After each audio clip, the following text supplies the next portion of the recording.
అతలుపుడును అభాగ్యుడును ఎందుకు కనికరైన స్ప్రాయకుడును ఏ మనిషినైనా నన్ను ఈ ప్రాంత ప్రజలు మరి తీసుకొచ్చి ఆరంభించబడి గత ప్రేమలతని మందిరముగా కట్టబడి ప్రేమలని 7 సంవత్సరాలు పరిపూర్ణతనిచ్చి 8వ సంవత్సరంలో నూతనముగా ప్రవేశించే ఈ శుభ సందర్భంలో ప్రేమల తండ్రి 8 మంది బాప్తిస్మంలో సాక్ష్యం ఇవ్వడానికి ప్రభువా నువ్వు సహాయపడుతూ వచ్చిన నీ ప్రేమ కొరకై నీకు వందనాలు చెల్లిస్తూ ఉన్నా.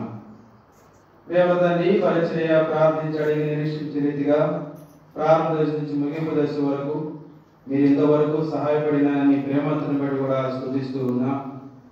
8వ సంవత్సరం ప్రారంభంలో మేము ఉంటున్నాం. అయితే దేవా ముగింపు వరకు మీ ఉన్నతమైన దయా కిరీటాన్ని ధరింపజేసి మీ ప్రజలైనటువంటి వారు నీ శిష్యులుగాను